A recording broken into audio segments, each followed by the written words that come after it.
अध्यात्म उपनिषद प्रारंभ। शरीर के अंदर स्थित हृदय रूपी गुहा में एक अद्वितीय, कभी जन्म न लेने वाला नित्य शाश्वत निवास करता है। पहली बात, ये शरीर के अंदर एक रहस्य है, एक गुहा है जहाँ पर आत्मा निवास करता है।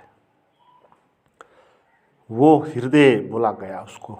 ये हार्ट है नहीं, हृदय जिसको हम हार्ट बोलते हैं वो तो मुटु है, वो तो पंपिंग करने का एक यंत्र है। हृदय इसी चीज़ को बोला गया जो शरीर के भावों का जो केंद्र है, वो कोई एक शारीरिक अंग है नहीं। तो उस सेंटर में ये आत्मा का निवास है। पृथ्वी इसका शरीर है और ये पृथ्वी के अंदर रहता है, किंतु पृथ्वी इसको नहीं जानती। ये जो शरीर है हमारा, वो भी एक पृथ्वी ही है। पृथ्वी के तत्व मिलकर ये शरीर बना। मिट्टी से ये शरीर बना, हवा से ये शरीर बना, जल से ये शरीर बना। तो इसीलिए ये शरीर भी शरीर है और ये पृथ्वी एक शरीर है और इस पृथ्वी के अंदर वो रहता है, उसके भीतर वो रहता है, परंतु पृथ्वी इसको नहीं जानती। पृथ्वी और जो ये शरीर है इसके भीतर वो रहता है, मगर ये शरीर उसको नहीं जानती। क्यों नहीं जानती? क्योंकि वो शरीर से भी पहले है, क्योंकि उसका वो शरीर है, उसका वो एक आवरण है। आवरण जो है उसको नहीं जानेगा। जैसे किसी पेड़ के एक पत्ते को पूरा पेड़ को मालूम नहीं होगा, वो पत्ता पूरा पेड़ को नहीं जान पाएगा, क्योंकि पत्ते होने से पहले वो पेड़ था। पत्ते गिर जाएंगे तो भी वो पेड़ रह सकता है कुछ देर के लिए। तो ऐसी ही बात है। ये पृथ्वी भी पैदा हुई, इससे पहले वो था। जल जिसका शरीर है, जो जल में निवास करता है, पर जल को उसका ज्ञान नहीं है। इसमें आगे बोला गया, जल पानी इसका शरीर है। ये जल के अंदर ये रहता है, ये सभी चीज़ों के अंदर रहता है, क्योंकि अब पृथ्वी ही शरीर हो गई। तो पत्थर में भी ये निवास करेगा। जहाँ पर भी पृथ्वी होगा, पदार्थ होगा, वहाँ पर ये भी होगा, आत्मा भी होगा। मगर कोई भी चीज़ उस आत्मा को नहीं जानती।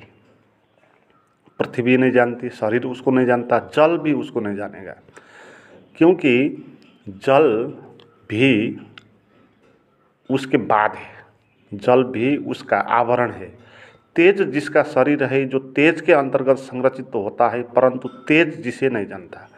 वायु जिसका शरीर है, जो वायु के अंदर संचरित होता है, पर वायु जिसे नहीं जानता। आकाश जिसका शरीर है, आकाश में जो संरचित होता है, पर आकाश जिसे नहीं जानता। मन जिसका शरीर है, जो मन में संचरित होता है, पर मन जिसे नहीं जानता। हम लोग चलते हैं ना मन से जानने को। इसमें बोला गया मन भी एक शरीर है और ये भी मन के अंदर उस गुहा में बैठता है और मन इसको नहीं जान सकेगा, क्योंकि वो मन को होने से भी आगे है। मन तो उसका शरीर है। वो शरीर, जैसे हम किसी घर के अंदर बैठते हैं तो घर हमको नहीं जानेगा, हम घर को जान पाएंगे, मगर घर हमको नहीं जान पाएगा। ऐसे ही मन भी आत्मा को नहीं जान पाएगा। बुद्धि जिसका शरीर है, जो बुद्धि में निवास करता है, पर बुद्धि जिसे जानती नहीं, ये बुद्धि भी उसको नहीं जान पाएगी। ये सभी चीज़ें जो है, जैसे आगे बोलता है कि अहंकार जिसका शरीर है, जो अहंकार में निवास करता है, और अहंकार भी उसे नहीं जान पाएगा। चित्त जिसका शरीर है, चित्त में जो होता है, मगर चित्त उसको नहीं जानता। अव्यक्त जिसका शरीर है, जो अव्यक्त में होता है, मगर अव्यक्त उसको नहीं जानता। अक्षर जिसका शरीर है, अक्षर के अंदर वो होता है, मगर अक्षर उसको नहीं जानता। शरीर जिसकी मृत्यु है, वो मृत्यु में संचरित होता है, मगर मृत्यु उसे नहीं जानती। जो चीज़ भी होगी उसके आगे वो चीज़ उसको नहीं जानेगी। ये सभी चीज़ जो बोला है ना, अक्षर, अव्यक्त और आकाश और अहंकार और चित्त, मन, बुद्धि, ये जो कुछ भी है ये चीज़ें बाहर की चीज़ें हैं, वो भीतर का है। तो बाहर की चीज़ें उस भीतर की चीज़ों के बारे में जान नहीं सकेगा। पहली बात तो ये कि ये सब होने से पहले भी वो होगा, तो उसका ये है, ये उसका होता अगर तो ये सब चीज़ें उसको जानती, मगर ये चीज़ें नहीं होकर भी वो हो सकता। तो उसको जानने के लिए ये कोई भी मार्ग नहीं है, ये कोई भी उसको नहीं जानता। ऐसे बोला गया आगे, शरीर और इंद्रिय आदि अनात्म विषय है। ये जो भी विषय बोला ना, ये सब क्या है? आत्मा नहीं है, अनात्मा है, ये बाह्य चीज़ें हैं। इनके विषय में मैं और मेरा का भाव अध्यास मात्र है। अध्यास यानी कि भ्रांति। तो हमारा समस्या इसमें बता गया कि हम इनके विषय में मैं और मेरा कहते हैं। इस शरीर को मेरा कहते हैं, बुद्धि को मेरा कहते हैं, मन को मेरा कहते हैं, अहंकार को मैं कहते हैं। तो ये जो बोलते हैं हम मैं और मेरा, ये जो भाव है ये एक भ्रांति है, ये अध्यास है। अध्यास के बारे में हमने एक वीडियो बनाया था, आप ढूंढ लेना। तो हमको ये चीज़ें मैं हूँ और मेरा है ये लगता, क्योंकि ये निकट है हमारे बहुत, ये अनुभव में आती है। और तो कुछ हमारे जानने के लिए है नहीं, आत्मा को तो हम जान नहीं सकते। तो इसलिए हमको हमारी चेतना को ये भ्रम हो गया कि तो जो है आसपास वही मैं हूँ। तो शरीर को वो मैं बोलता, मन को वो मैं बोलता, और उससे आसपास जो है उसको मेरा बोलेगा। फिर उसके शरीर से बाहर जो उसका संबंधी है, मित्र है, परिवार है, उसको मेरा बोलेगा। तो ये एक भ्रांतिवश हम बोलते हैं। इसलिए विद्वान को चाहिए कि वह ब्रह्मनिष्ठा के द्वारा इस भ्रांति को दूर करें। तो जो विद्वान किसको कहा इसमें, कि जो इस भ्रांति का नाश करेगा वो विद्वान होगा। क्योंकि यही अज्ञान है, यही दुख कष्ट है, यही मूर्खता है। जो चीज़ हमारा है नहीं उन चीज़ों को हमने मैं माना हुआ है। जो और हमारा जो खास मैं है, जो आत्मा है, उसको हमने जाना नहीं। तो ये क्या जीवन हुआ? तो विद्वान ये जीवन को क्या करेंगे? नष्ट कर देंगे। इस भ्रांति को, ये मैं और मेरा की जो भाव है इसको दूर करेंगे। और दूर कैसे करेंगे? इसमें बोला गया ब्रह्मनिष्ठा के द्वारा, ब्रह्म ज्ञान के द्वारा। इसमें ब्रह्मनिष्ठा का मतलब ये होगा कि ब्रह्म पर निष्ठा रखना है, ब्रह्म ही है, इस बात को हमेशा याद रखनी है। मैं ब्रह्म हूँ, जिसमें बोला जाता है अध्यात्म में अहम ब्रह्मास्मि। तो इस का अध्ययन करना है, मनन करना है, चिंतन करना है कि एक ही ब्रह्म होता है और वो सभी के अंदर होता है और कोई भी उसको नहीं जानता। और वो क्या है? आगे बोला जाएगा, अपने को ही बुद्धि और उसकी वृत्ति का साक्षी मानकर स्वयं को प्रत्येगात्मा समझे। तो अपने को ये सब चीज़ें जो है ना, बुद्धि और वो अहंकार और जो चित्त, सभी कुछ शरीर है, उसको साक्षी मानना है। साक्षी का मतलब है कि इनको देखना है, इनसे भिन्न होना है, इनको एक वस्तु के रूप में देखना है, विषय के रूप में देखना है, इसमें लिप्त नहीं होना है। साक्षी का यही मतलब है। इसमें लिप्त होकर इसी को मैं नहीं कहना है, इससे थोड़ी दूरी बनाकर इसको, इससे भिन्न अपने को जानना है, उसी को साक्षी बोलते हैं। तो साक्षी उपाय होगा इस भ्रांति को दूर करने का, वह मैं ही हूँ। इस सोहम वृत्ति से अपने अतिरिक्त समस्त पदार्थ से आत्मबुद्धि का परित्याग कर दे। तो साक्षी भाव में आपको पता चलेगा कि मैं ये कोई भी नहीं हूँ, क्योंकि ये सभी अब दृश्य हो जाएगा, विषय हो जाएगा, आप विषयी हो जाओगे। फिर आपको पता चलेगा सोहम मैं हूँ, ये होगा आपको। ये शरीर हूँ, मन हूँ, ये तो भ्रांतियाँ थी। तो बाद में आपको साक्षी में क्या पता चलेगा कि मैं हूँ, शुद्ध अपना होने का आपका एहसास होगा।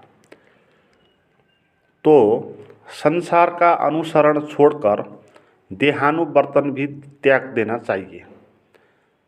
देहानुभाव के पश्चात शास्त्रानुभाव भी त्याग दे। इसके बाद आत्म अध्यास का भी परित्याग कर देना चाहिए। तो इसमें कुछ दिशा निर्देश किया गया कि संसार का अनुसरण छोड़ देना है, क्योंकि संसार जो है वो मैं मानेगा और चीज़ों को मेरा मानेगा। हम तो अब मैं और मेरा मानने वाले नहीं रहे, तो संसार और हमारे बीच एक विच्छेद हो जाएगा। तो संसार क्या करता है उसका अनुसरण नहीं करता है, क्योंकि संसार अहंकार होगा, वो आदमी जो होंगे अहंकार मैं वाले होंगे और मेरा मानने वाले होंगे, और उसी हिसाब से वो अनुष्ठान करेंगे, पूजा करेंगे, शास्त्र मानेंगे, परंपरा मानेंगे, व्यवहार करेंगे।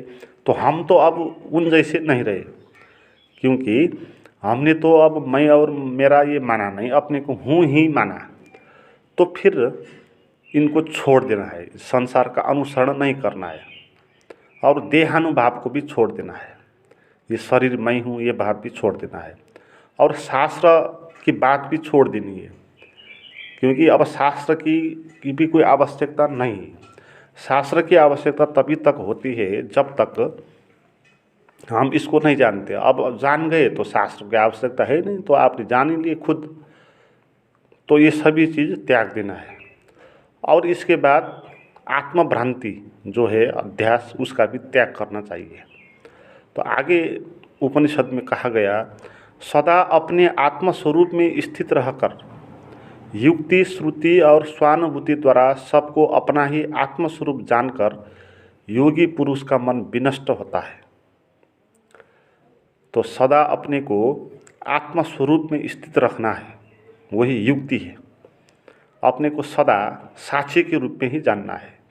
शरीर और बुद्धि और मन और मैं और मेरा इस भाव में नहीं रहना है। तो श्रुति, श्रवण और स्वानुभूति द्वारा सबको अपना ही जानना है। यानी बहुत मज़े की बात है, जब आप जानेंगे अपने आत्मस्वरूप को तो आपको ये भी पता चलेगा फिर सभी चीज़ इसी में है।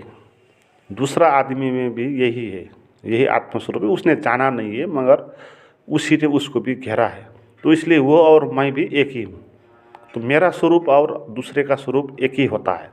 तो संसार में जो कुछ भी होंगे सभी के अंदर जो वो है आत्मा है, तो हम आत्मा जानेंगे तो सभी कुछ हम ही हो जाएंगे। तो फिर क्या हो जाएगा कि योगी पुरुष का मन विनष्ट होता है। फिर अब मन नहीं बचता, क्योंकि मन वहाँ तक बचता था जहाँ मैं खड़ा हो जाता और मेरा खड़ा हो जाता। मैं का नाम ही मन है। तो मन मैं जैसा कुछ अलग अब नहीं रहेगा, क्योंकि आपने जान लिया सभी कुछ वही है। निंद्रा, लोक वार्ता, शब्दादि विषयों तथा आत्मविस्मृति का कभी अवसर न आने देकर आत्मा में आत्मा का चिंतन करना चाहिए। तो इन चीज़ों का ये विचार चिंतन, ये जो है ना संसार समाज की जो चाल चलन रीति रिवाज है, लोक वार्ता, तो इन सब का विस्मृति करना है, मन में इनको नहीं आने देना है। और आत्मा में आत्मा का चिंतन करना है। आत्मा में आत्मा का चिंतन करना है, क्योंकि आत्मा का चिंतन आत्मा ही करेगी। शरीर, मन, बुद्धि, अहंकार, चित्त ये नहीं कर पाएंगे, क्योंकि ये तो उसको जानते नहीं है, हमने बोल दिया। तो साक्षी भाव में आपको ये होगा कि आत्मा ही अपने को जानेगी। आत्मा आत्मा को ही जानती है, आत्मा को और कोई चीज़ नहीं जानती है। तो इसीलिए आपको अपने भीतर की जो आत्मा है उसको जगानी है और उसको जानने का मौका देना है, और वो खुद ही खुद का चिंतन करेगी, खुद ही खुद का वो प्रकटीकरण करेगी। माता और पिता के मैल से उत्पन्न हुए इस शरीर को, जिसमें मल और मांस भरा है, इसे चांडाल के समान दूर करके ब्रह्म रूप होकर कृतार्थ हो। अजीब बात है, बोला गया कि ये जो हमारा शरीर है ये, इसको बोला गया कि ये चंडाल जैसा है। जैसे चंडाल होता है ना, मसान घाट में आदमी को जलाता है, तो ये शरीर भी ऐसा ही एक चंडाल है। चंडाल जो जिससे दूर हटना चाहिए, जिसके नज़दीक नहीं जाना चाहिए, क्योंकि ये शरीर क्या है, मैल से बना हुआ, माँ और बाप के मैल के द्वारा ये उत्पन्न हुआ, और इसके अंदर भी क्या है, मल और मांस भरा है ना, मल मूत्र है इसके अंदर। और बहुत सारी मांस भरा हुआ है। तो अगर इसको आप अंदर से देखोगे शरीर को, इसे एक्सरे से देख लेना और कोई ऑपरेशन देख लेना किसी का, तो शरीर को काट के अंदर कैसी कैसी चीज़ दिखती है। मल मूत्र मांस बहुत उसमें है, हड्डियाँ। तो ये शरीर दुर्गंधित है। इस पे शरीर की निंदा की है, मगर इसका उद्देश्य ये नहीं है कि शरीर को निंदा करना इसका उद्देश्य नहीं है। इसका उद्देश्य शरीर से दूर रहने का एक उपाय है। जिस चीज़ को आप दुर्गंधित मानोगे उस चीज़ से आप दूर हट जाओगे। जहाँ सुगंध होगा वहाँ आप बैठ जाओगे, बगीचा होगा तो आप बगीचा में चले जाओगे। मगर कहीं पर मलमूत्र किया है, फोहर है, दुर्गंधित है, तो वहाँ आप नाक थूम लोगे, वहाँ से आप दूर हट जाओगे।